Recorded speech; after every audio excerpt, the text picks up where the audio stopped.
Hey guys, welcome back to Mark Remeets Roll. I'm your host, Mark Levy, and I am so excited to have you here for a new episode of Mark Remeets Roll. I apologize about taking 2 weeks off. Been dealing with some stuff in myself and also in the world. It was a little hard to want to talk about the best TV show of the 90s, in my personal opinion, Boy Meets World. And we're back to our normal schedule. Yes, if you're watching this today, Monday, it is a little bit late, but it is here nonetheless. And that's the most important thing. We have a guest joining us today. Rachel Nielsen's coming back, and we're watching today's episode. It's going to be Teacher's Bet, which is episode 1, season 8. Season 1, episode 8. Not you know what I mean. There's no 8. There's not 8th season of Boy Meets World, and if there was, I'd have watched it. But yeah. So if you haven't watched that episode yet, do it now.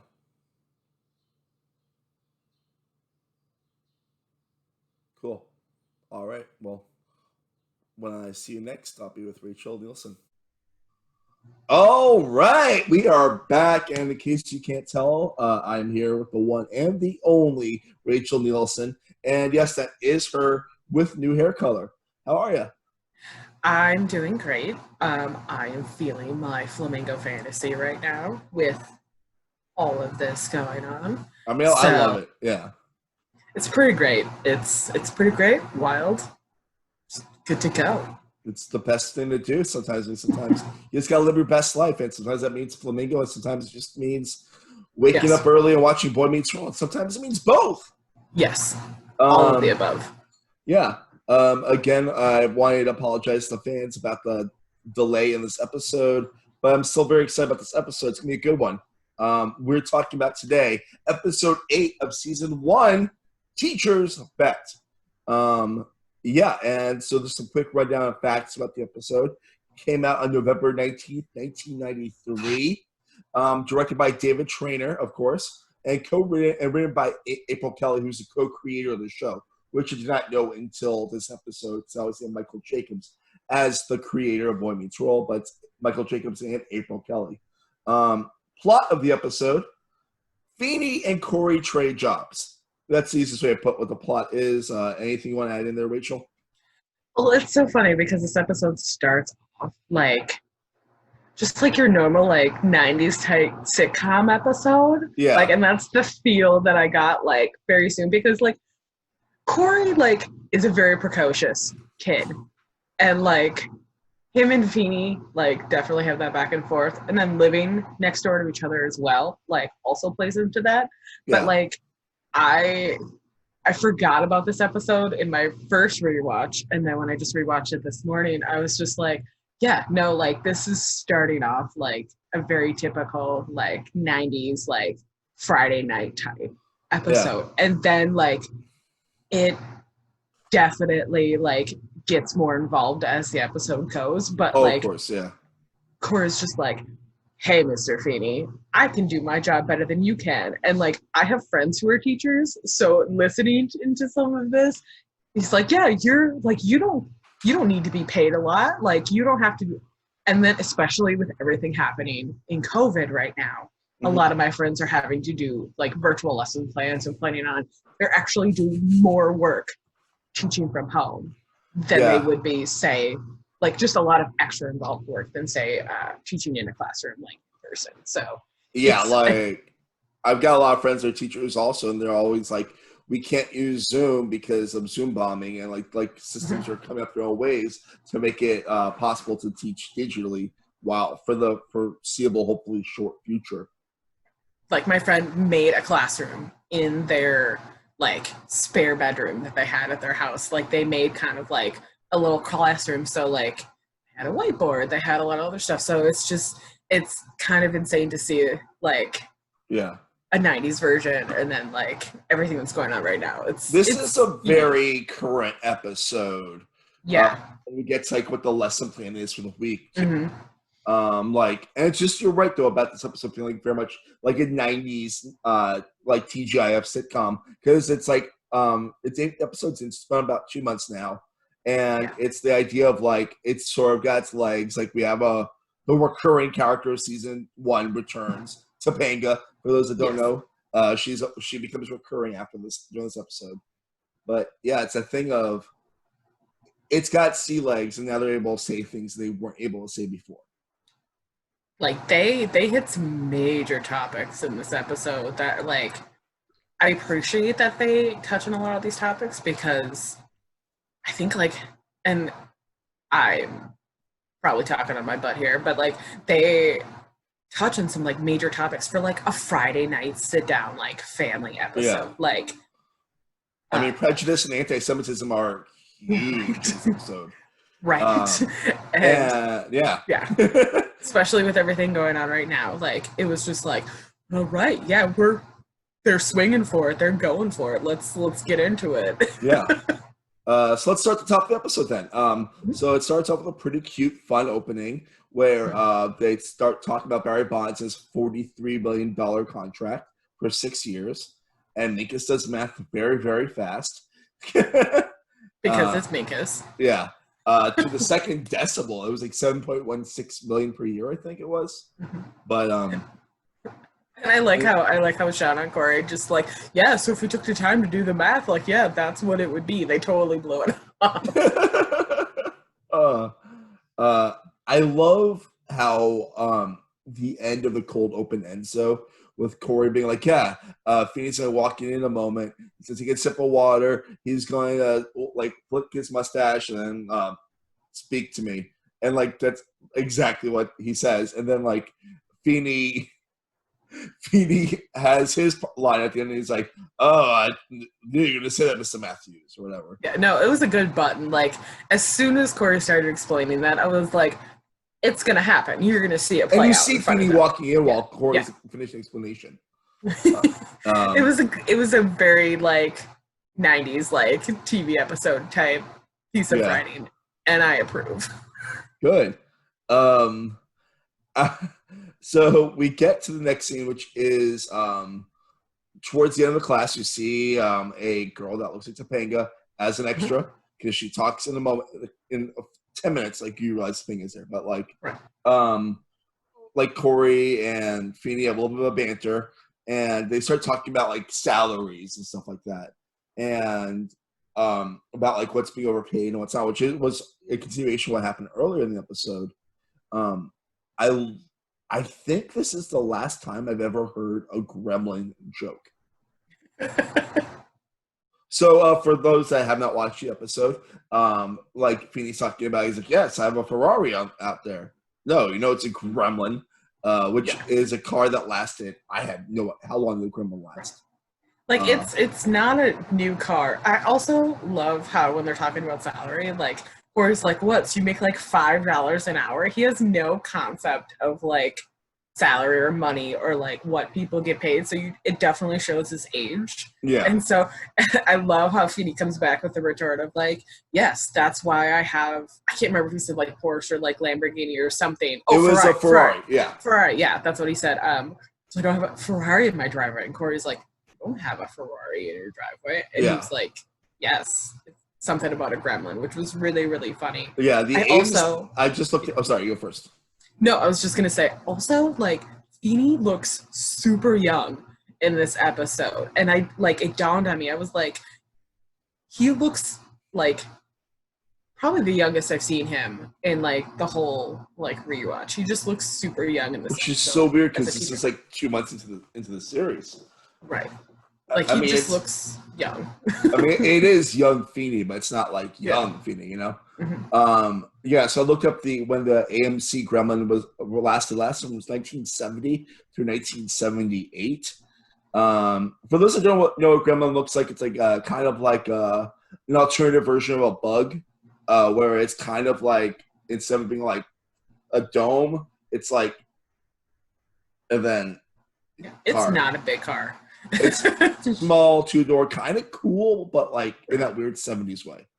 I mean, it definitely like alludes to the fact that he is on a teacher's salary. He doesn't make a whole lot of money. Like, this is what he can afford within his means.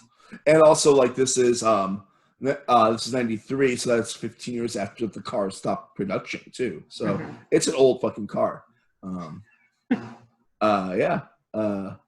just find it really funny. It's like, wow, you don't really hear gremlin jokes anymore. I just like felt like having to call that out, you know? Right. So we get to the next scene, which is when Eric comes home with Linda.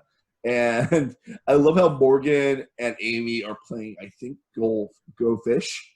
And then Linda walks in, and immediately Morgan goes, "Hi, new girlfriend." Oh my God, I love that line. She is so sassy. It is so great. Yeah, it's so funny. The difference between Morgan being a good wingman and Morgan being a bad wingman, I don't know. Like what causes it? Like, because like she's a good wingman in some episodes for Eric, you know? Right. Like, yeah. No, and it was so funny because like without skipping a beat, like she was like, "Hi, new girlfriend," and like I also love like Eric's character transformation throughout the series because like he's still in these like first couple episodes like that like high school teenager that's like trying to get all the ladies and stuff, and then like they kind of abandon that like towards the end of the series, and I was like, I frankly, to be honest, love his character arc more towards the end of the series at the beginning because they all kind of fit into their own like little like character archetypes at the beginning of the series to like set up the series. But it's really fun to see how he gets dumber as he gets smarter. Like I think the peak of his smartness is when he tries to be the weatherman. In like season 2 or 3 it is, I forget, but it just I love it. Also, I really love the clothing in this scene. It's like because it looks like a Gap ad to me from like 1993, like how it's just so much denim. Right, yeah, because he's wearing like denim jeans, and then he's wearing like a t-shirt, and then he's wearing like a denim shirt, like button-up shirt over that. I was like, we're going for the denim look. Got it. Peak 90s. And Linda is dressed like kind of like, I hate using this as a phrase, but it's the best we can describe it. Like the cool substitute teacher from when I was like in 3rd grade. Like it's like it has to me like I got a very like Saved by the Bell vibe from her, like her clothing, and I was like, yeah, no, I could totally see that this was 90s wardrobe and like trying to be like the cool best friend. And I also love that like Morgan is very like, I am 5.5 because that half a year like makes up, that's how like, and then and like because little kids like my niece and nephew do this all the time, like they're like, I am this old, like this is how old I am 4 and X amount of months, I am what, and now like as adults I'm like, I don't want to tell you my age, it's fine. No, like right now, I mean, I can tell you I'm 34 and 5/6 almost. I also love that Linda is like, I'm 15 3/4, and that's what makes Morgan like be like, right, you're cool. Like all you have to do is just be very specific with your age. Yeah, you're cool. I want to be friends with you. It's like, you like weird math of ages. I do too. Morgan, I'm your best friend. And Morgan's like, you're my friend now, not Eric's girlfriend. Like, we're past this. And it's just exciting. I believe Linda, like most of his girlfriends, is only in 1 episode. She serves some great purpose in this episode, don't get me wrong, but I believe she's a 1 episode girlfriend. But she's good. Especially towards the end. So I want to talk about the actual, the teacher's bet itself is really fascinating to me. So we find out very shortly after this that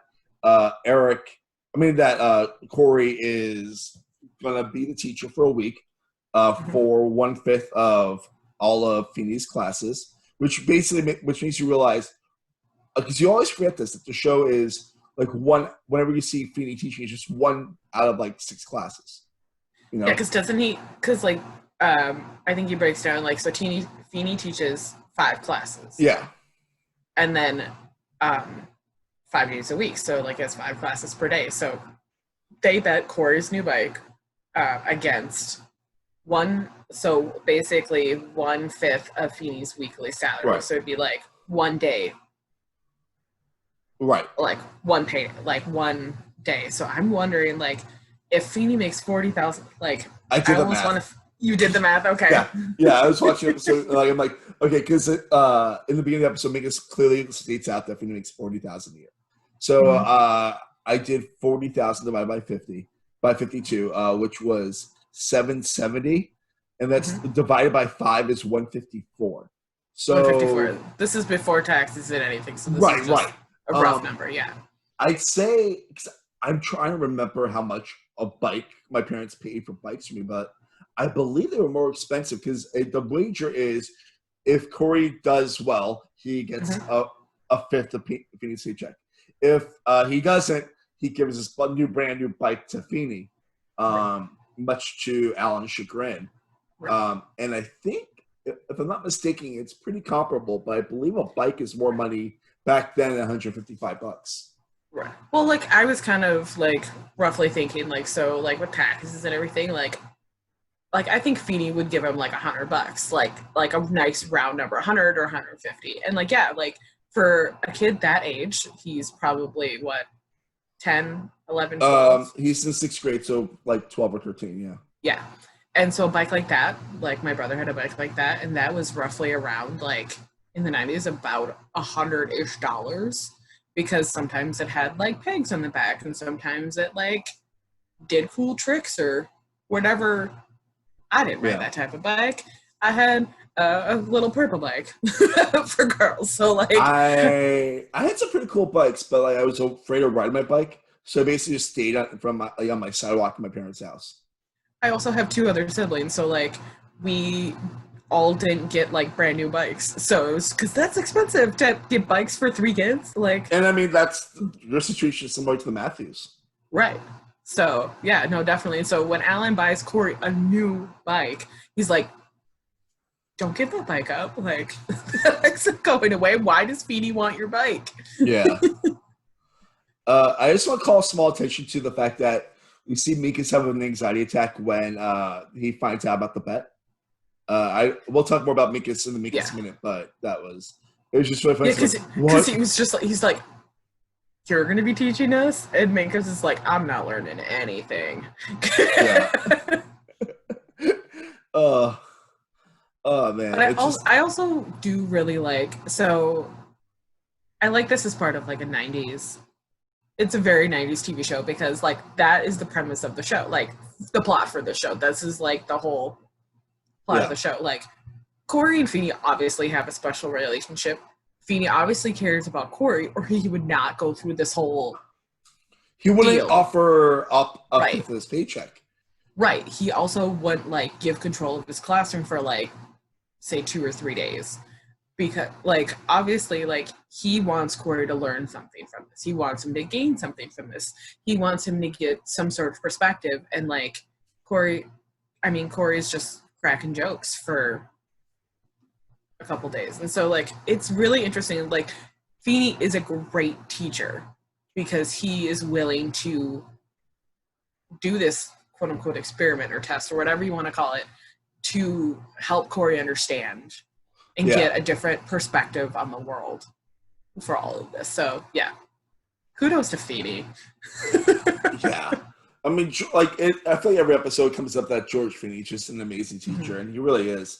And it's really fun seeing a different side of him again in this episode, like last week, where the last episode, like, it was, like, some weird Feeney, because it was Grandma's Rolling Stone episode where it's just him kind of cock-blocking Eric for most of the episode.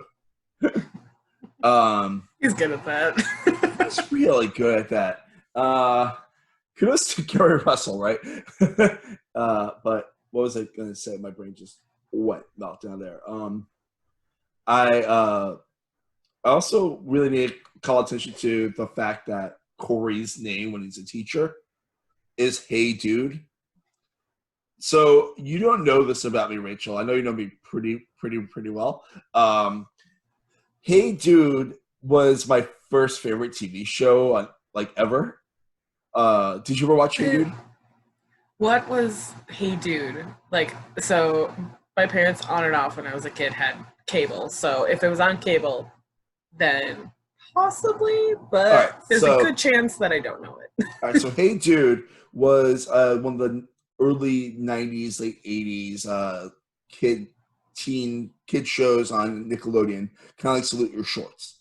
Okay. And it was set on a dude ranch in like Arizona.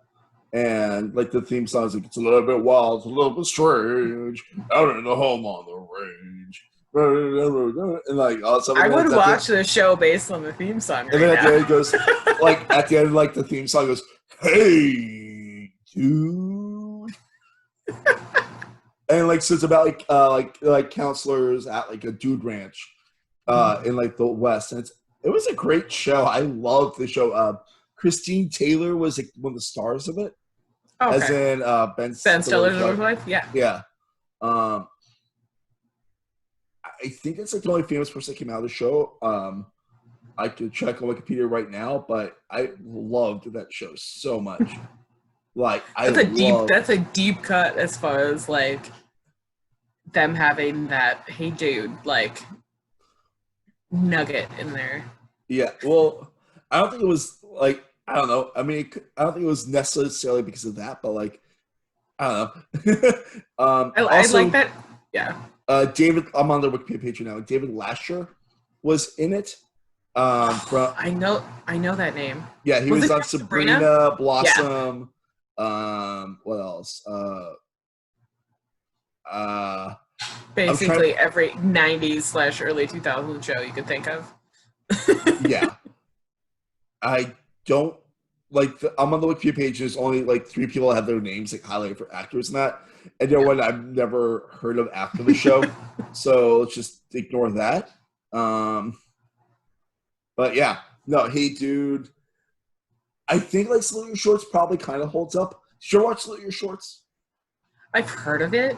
It's also been a really long time, so it also has a great iconic song too. So I may have may or may not. Hold you in our heart, and when I think about you, it makes me want to fart.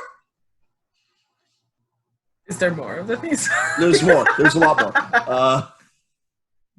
I'm gonna just send you the YouTube videos of these theme songs because you just need them in your life. But getting back to the title of "Hey Jude" for Corey, I just think it's so funny because there's the image of Feeney. It's just him being like, "Hey Jude," and yeah, it's just so funny. I love how Corey just like scrawls it all over the board. Like I love how I think he forgets to put in the E. I think he forgets the middle part, you know? Okay. Because he's like, hey, and then he's like, dude, and then he goes like that, and then that. Yeah, that's very stereotypical. Like, I'm the teacher now. That means I can write my name on the board. This is like, I thought he was gonna put like Mr. Matthews, or just Corey. And I love that he has the audacity to now say, since Mr. Feeney's a student, he calls him George. Like, that's very like making that distinction between like, I'm the teacher now and you're the student. I'm gonna call you George. I also love some of the extras in the scene. I hate saying this stuff, but it's the funniest thing ever. Like 2 of them do not know where to look. Like one of them is like looking directly at one camera, and then another camera. Like he's in the back corner. Like I have a screen cap of Feeney like reacting to "Hey Dude," and he's like right behind Feeney, and he's just like and like that's like half of them. Like half of them are like that. Like it's not just this one kid. It's like they're all like.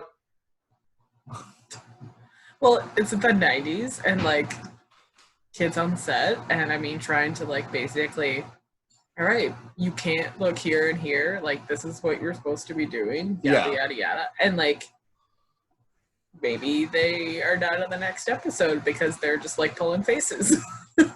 I mean, it was just like I felt so bad. Like it was just like because I don't ever want to call it. I don't ever think about an extra's job is to help build the scene. Oh, for sure, yeah. And when you see an extra just not acting like a human being, just like, I'm looking over here now, and now I'm looking over here. Oh, look. They start drinking water and it just like pours all over them. Just making weird face. They're like, do I eat the microphone? Yeah. I've only been, I've been an extra in a feature film before, and like I was part of like a big audience scene, so it wasn't like very small, but like it's definitely like you're there to like fill out the scene, you're there to fill out the world, like you're not there to draw attention to yourself, like there's main action happening. What movie was it? So it was shot here in St. Paul, Minneapolis area, but it was the Prairie Home Companion movie. Oh yeah, I saw that. So yeah, so it had Kevin Kline, Woody Harrelson, John C. Reilly, like Meryl Streep was in town, but like it was definitely like my first brush with I feel really important right now because I was an extra in this film. I was also like 20. Sounds about right, yeah. So yeah, no, it was a big deal to me. It's still like it's how I met Kevin Kline because that was my like I met somebody famous. I'm still jealous you met Kevin Kline and I haven't. Somebody that I've met who's famous that you haven't met. I mean, I don't know like every famous person. I really don't.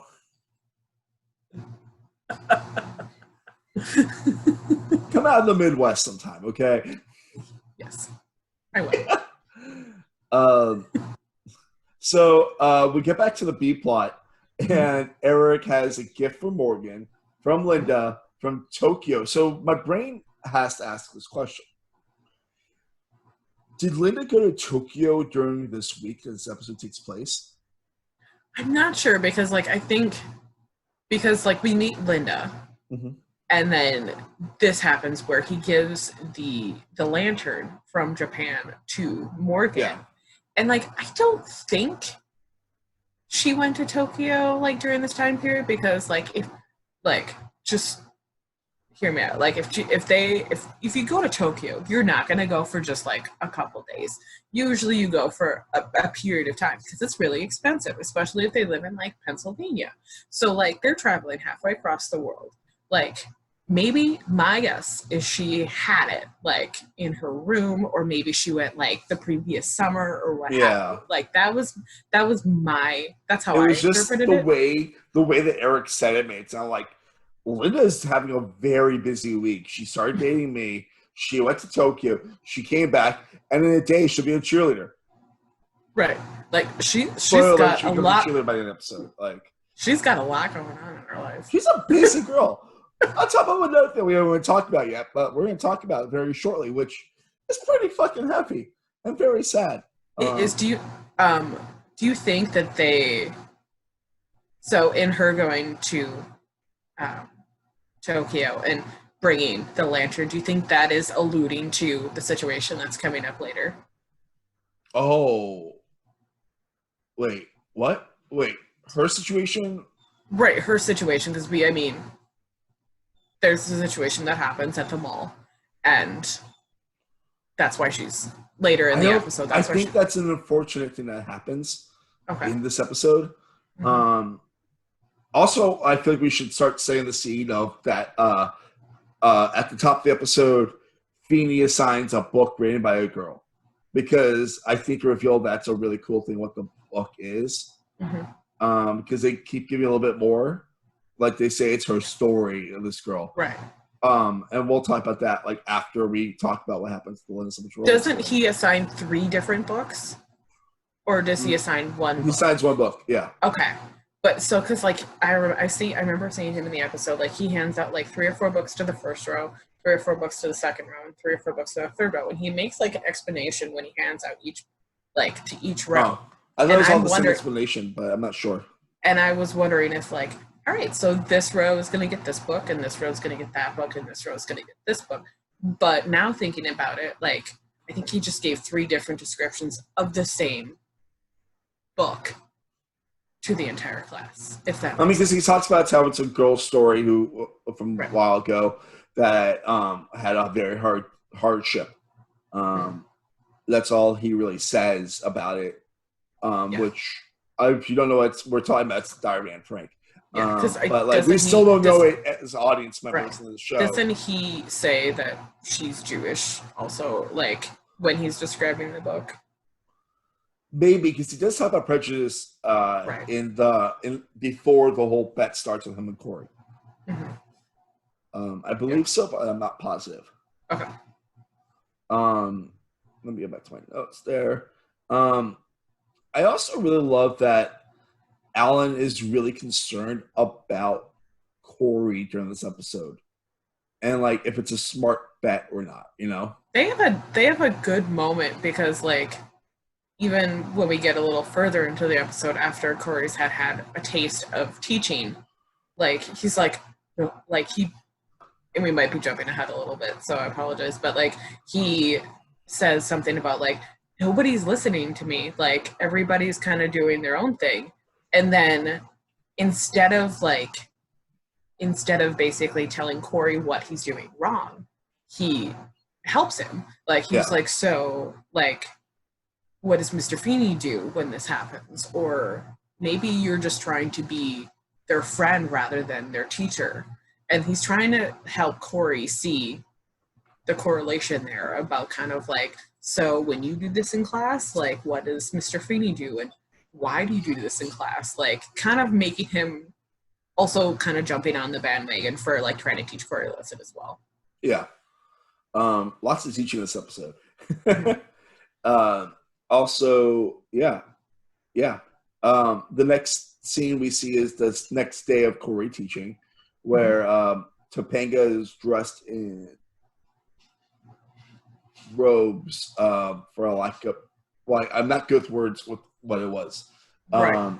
Well, because she mentions earlier about the dress code, because like Corey's like, yeah, I'm gonna wear my hat, because they allude a couple times to like Corey wanting to wear a hat in the classroom. So he says that everybody can wear baseball caps, and then Topanga basically says, can we just throw out the dress code, and can I wear a different set of clothing? I can't remember. Something about a goddess. Yeah. So then, yeah, when you see they're definitely Hindu inspired for sure. Yeah. She's sitting on the ground doing some sort of meditation. And she it's so funny because she pushes her desk and she puts down a yoga pillow, and then like Mikas pushes his desk, and Corey's like, what, you use it for a yogurt pillow too? Topanga is so much smarter than Corey. It's so great. Also, I really wanted to point out the fact that at this point, the Feeney's nameplate says, "Hey, dude," in tape. So, I saw that. Yeah. And it's just also, I really love the fact that like we get like the first time we see, because Feeney has two interesting costumes in this episode. The first is very much like Corey. The second we'll get to when we get to that scene, which is pretty soon. But it's just so funny, like seeing like in my mind, Feeney like is teaching his classes in this suit, and he goes to the bathroom break, and he comes out like in full on Phillies garb. I like that he's wearing like a dress shirt underneath like a Phillies jersey, and then a baseball cap, and then I think he's wearing tennis shoes. Like, I didn't see his feet too well, but that sounds right. I know in one of the 2 days that he wears like more relaxed clothing, that he's wearing tennis shoes, because that signifies when you're wearing tennis shoes with dress pants that you've relaxed. I mean, I've done that for weddings, and I like to be chill. Right. No, totally. But it definitely was just like, Feeney here brought tennis shoes from home, or he had them there, and he's like, I'm gonna just have this more like chill, relaxed vibe. So at this point, Corey starts reading the book, and he is engrossed in it because it's Diary of Anne Frank. And now we get to when the episode gets a little bit heavier, and Eric and Linda come in, and you find out that she was harassed at the mall because some people said some horrible slurs to her. Mm-hmm. Yeah, and like the actress does a great job. Like Yeah. they walk in and like it's definitely a different tone, and I liked that because like up until this point, like the episode definitely had a more lightheartedness to it, but like Eric comes in and he's being the kind of like the good boyfriend in a sense where like this happened to her, he brought her home, they're sitting there, Morgan's like Linda, and like Corey comes in and it's all like they're all trying to do something and he's like, guys, knock it off. Yeah. He was like, this happened, and I mean they don't go into super big detail about what happened, but they definitely allude to like that was prejudice and horrible. The actress, I looked up her name. It's Lindsay Price, and I think she's solid. I totally was IMDbing it before because I was just like, I know, because I watched the episode, and I don't know if anybody else does this, but when you see somebody on an episode and you're like, I know them. Who is this person? I have to like IMDb them and look them up because in my brain I was like, I know who they are. But I know like she's gone on to do a lot of different things. Just What's like that was let me pull her up. But so she has done. So Lindsay Price, she's known for NCIS. She was on All My Children. She was in How I Met Your Mother. Yeah. Yeah, she did an episode of How I Met Your Mother. She has a huge filmography of TV shows that she's been on, movies that she's been in. So she was in that show Eastwick. She was in Lipstick Jungle. So a lot of like sitcom shows or like drama shows. So this was definitely like at the start of her career because I mean I'm on her IMDb and I see it's quite low. It's not the beginning of it, but it's quite low. Yeah, because like this was in 1993 and she was on All My Children at the time. So she's definitely had a career and continues to have a career now, which is great. I mean, I really which is great. But she did great, and so I wanted to know who it was because I was like, she looks familiar. I've seen her before. It's so interesting because like that's when Corey realizes how important this lesson plan is, and it's so cool. Like because like Corey realizes, I fucked up and I want to be better. And the next thing you see Corey, he's dressed like Feeney when he comes in. He's in that was so a cute blazer, when he pants, came in, tie, like in his little like blazer tie, like probably like corduroy or khaki pants. Yeah. And like Sean's like, oh my God, like you're just weird. And then to top it off, like so Corey's trying to get control of the class. He can't because the class is out of control. Then Feeney walks in with a similar outfit to he is in the first like cool Feeney. He's in a meatloaf baseball jersey and a meatloaf cap. So that means Mr. Feeney has been to at least a Meatloaf concert, or he's a fan of Meatloaf. This guy definitely sees Along to Paradise by the Dashboard Light. Yes. Also, we both love Meatloaf. Right. Also, his whatever shirt he's wearing under the jersey is untucked. Yeah. He has untucked his dress shirt. So this is the next level of like Feeney chill vibe. Yeah. And it's really interesting how Corey ends up getting control of the class. And it's kind of, it's definitely not the best way, but I mean, if you're a kid, I guess you can pull it off. Right. I like how Feeney, like, starts talking about the book. And then I like how Feeney turns around and pays attention to him because this is the moment Feeney was waiting for. Yeah. So he was just, And when Corey realizes no one listens to him, he just starts walking out. And then he turns and calls Sean a slur. And Sean gets offended. And then he uses that to help teach the class the importance of educating yourself about prejudice and Diary of Anne Frank and things that unfortunately we're still dealing with today, 27 years after this episode. Yeah. Like, Corey took a very direct approach to getting Sean's attention Yeah. because he knew, because like Sean was like sloughing this off and blowing it off, and like it made sense in this episode because like if Corey went and did that to anybody else in the room, it wouldn't have hit home as much and it wouldn't have made as much of an impact. So like literally he took his best friend, and like because he knows this information and history about his best friend, he used that to his advantage, and he took that as a point to, I mean, make a point to his best friend about why this is an issue. And so also, but yeah, there was something I wanted to say because we're almost near the end of the episode, and it kind of like, it resonated for me. I know we're getting to the end of the episode here, but when Feeney and Corey are standing at his desk, because they're talking about, Feeney's like, it's not so easy, is it? And they're talking about being a teacher. Fast forward to Girl Meets World. Spoiler alert, everyone. If you have not seen Girl Meets World, Corey Matthews becomes a teacher. He becomes the Feeney role for Girl Meets World. He does. Yeah. So this is major foreshadowing. And it, like, I was sitting here watching it and my mind just went, I was like, by the way, Corey becomes a teacher. And he's like, yeah, we're underpaid and not respected and all of these things. And it just kind of like, in watching Girl Meets World, you kind of see a lot of the Feeney-isms kind of come across. Yeah. So a lot of the lessons that Corey has learned from Feeney, he takes those lessons and passes them down to his students and tries to teach a lot of those same lessons. But I mean, more tailored to a modern day approach. But there's a lot of Feeney in it. Yeah.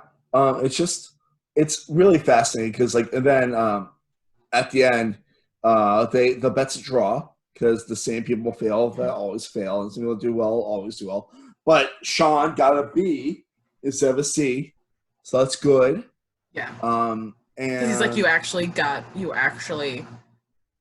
made Sean think and pay attention and listen, because I mean, both him and Corey kind of like are C students for the most part. Like they're just kind of doing enough work to like get by and not really like overachieve and not underachieve. They're just kind of like middle of the road.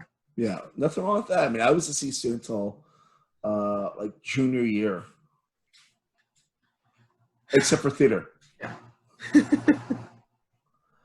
And then at the end of that scene, because there's a little bit of a blunder earlier involving Rolaids and Mr. Feeney when they're gambling gum. Gums and chiclets. And Feeney's like, Rolade? And then that's like the end of the episode. Yeah. And then we get to a really, really fun, like Amy's barely in this episode. Like she's just there as a sweet mom, which is really cool. But like she brings up that like she brings up her cheer from when she was a cheerleader. And it's kind of dated. And Eric's like, that was old. And then Lenny comes in just making the cheer team. And she's like, yeah, we just got our first we're just doing our first cheer right now, and it's the exact same cheer. You know, I saw that and I was like, oh. Yeah. Any more thoughts on the episode before we get to like the Minkus Minute and stuff like that? Yeah. Well, because I was going to mention a Minkus thing, but I know we'll do the Minkus Minute. But that was kind of like I said, the episode started out more lighthearted and very like Friday night, like sit down TJF episode, but it definitely evolved into something that hit some more heavy topics that it's one of their more heavy hitting episodes, not more as like just kind of lighthearted. It's definitely one of the heavier ones that's not thought of as like a heavy one, not like Mr. Turner with the motorcycle and stuff like that, or some of the other episodes later in the series where it definitely comes more towards drama. It was really interesting how they can get their feet wet in that regard. They were kind of just like testing the water as far as how. I also, what I love about this episode a lot is the writing in this episode is just really strong. Like how they keep Mhm. alluding to anti-Van Frank and never really saying it until like the third act of the episode, pretty much. And it's just really well written. There's just so much care in the episode. No, definitely, I agree. All right. So yes, it's time for the Minkus Minute. Minkus Minute. All right. So Minkus, it's not the best Minkus episode, not the worst Minkus episode. We learned that Minkus has anxiety very easily. It's just not a big shock at all. Right. I think it's really funny that Minkus decides when he moves his desk to do sell those bouncy ball yoga balls. That's what I would do. Like, I those would are be fun. so annoyed by that because I have like a bad back, so it's just like I'm like after like 30 minutes of that, you know. I mean, but you're like 12, so like you feel like I you're am 12. Yes. Right. Well, you feel like you're indestructible when you're 12, and you're like, I can do whatever I want. I got this. Yeah. Like, life is great. Also, I love that Minkus goes back to his origami in this episode because he did that a couple times before, and it's not like super elaborate, but it's a flamingo. Flamingo. I saw like it was so funny because I started chuckling when I was watching, like, because it's like, oh. But I also really liked, and this is the thing that I was going to mention, because like Minkus says to Corey, you call everybody by their first name. Yeah. And he's like, you never call me by my first name. You always call me Minkus. And he's like, please call me by my first name, Stuart. And I was just like, I forgot his first name was Stuart until like he said something. It's great. It's a good Minkus episode. Yeah, I think it's as a fellow Stuart. That's not my first name. It's my middle name. My first name is Mark, as you know. But it's a good episode. Like it's just a really rich episode for the a lot of cast that doesn't get rich episodes necessarily. You know. Yeah, I know, definitely for the 22 minutes that they pack a lot into that 22. Yeah. Did you want to add anything else into the Minkus Minute? I'm good on that front. I think the only thing I had to add was just I like when he's like, please call me Stuart. Cool. And that's the Minkus Minute. Minkus Minute. And now time for Betsy Randall's greatest TV mom in the world. A one, 2, 3, 4. Betsy Randall's the best TV mom. Yo.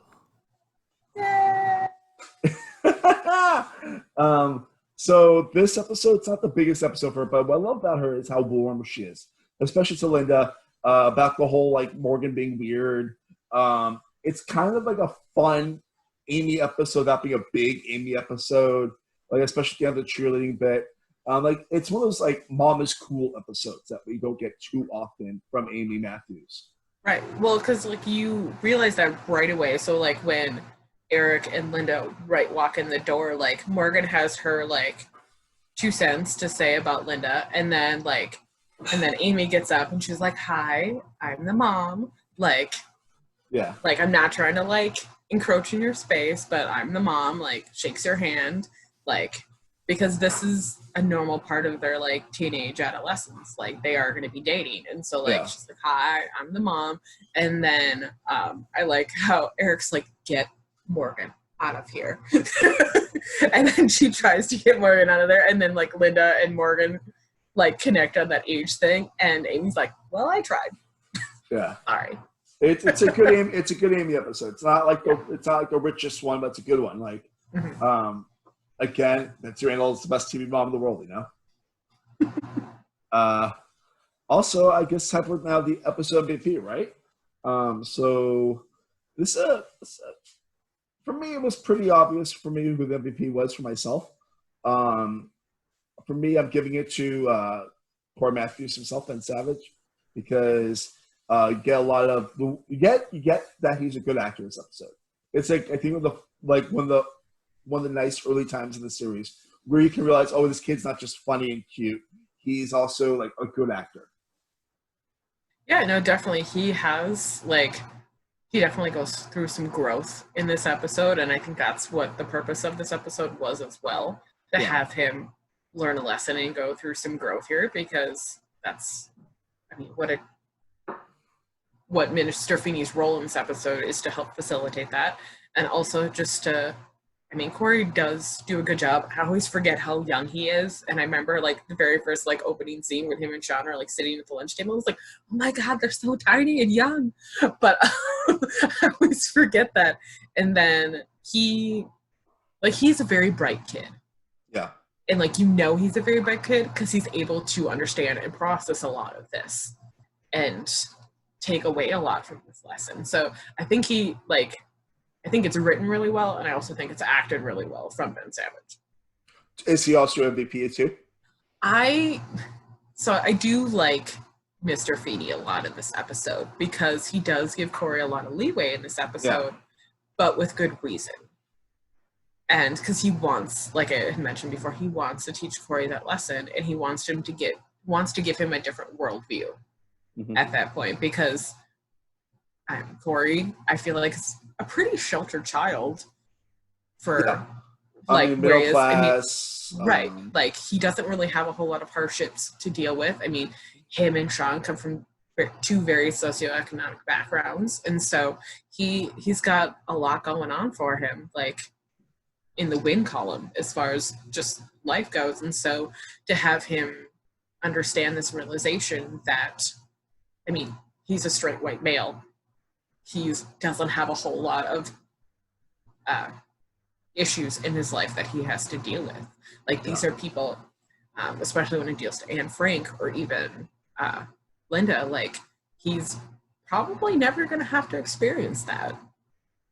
Yeah, I mean, what we're given in the show at this point for diversity, and also pretty much throughout the show, is everyone's pretty much equals. Even like, because remember Eli in season 2, when we get there, he's just a complete equal to Mr. Jones, which is great, but it's not like you don't see like the hardships and stuff like that, you know? Right. And except for when they want you to see the hardships, which I respect that, but like it's also nice when the show gets real. Yeah.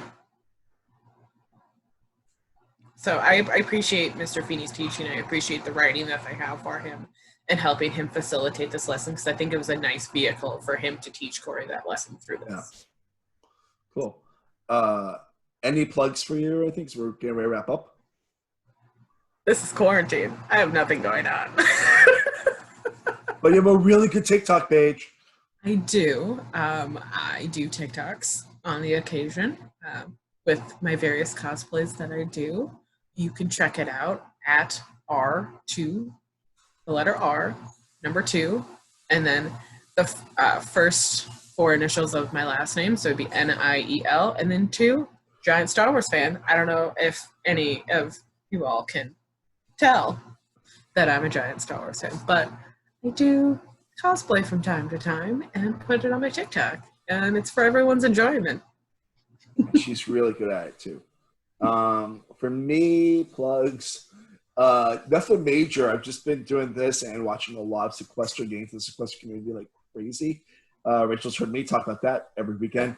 I actually plugged the show a couple times now on this Podquester Mini. So if you tuned in today from Podquester Mini, thank you very much. Hope you subscribe and all that stuff. If you want to reach out to the show, it's super easy. Email me at markremeetsworld@gmail.com. I'm accepting guests, questions, etc., or ideas on life, or if you want advice, which I've been giving out recently Ice cream on Twitter. I'll do it all. If you want me to give you notes on sequester videos, because I've done that now for a friend who did better than I did in sequester, then I'm here. But other than that, that's really all that I've got going on right now until hopefully soon. Until the world goes back to more normal. Closer to normal. We don't know. We don't know what's gonna happen. All I know is this: I'm trying to travel and a lot because there's places to travel to, people to see. Yeah. But yeah, Rachel, thank you for coming on today. Yeah, no, I'm glad that I talk about this. Do a second episode because this definitely reflects some of the stuff that's going on currently in our world, and please support all of the communities that are hurting. I'm actually gonna leave some links in the YouTube comments, like in the description of this, for places you can donate if you want to donate, especially for like Black trans stuff, because that's a community that's also hurting hard too right now. And if you're watching us today, thank you to the Supreme Court for keeping that legislation as it was, because I think that everyone deserves to have the job and it doesn't matter what they are. Definitely. Unless they're a bad person, then fuck them. But if it's like about what you are as like your sexuality or whatever, or what your race is, no. All right, I don't want to get too political on here, but that's just where I am. Thank you so much, Rachel. Gotta use our platform for good. Yeah, I'll see you guys next Monday, and hopefully we'll be keeping this up as a weekly thing again. See you soon.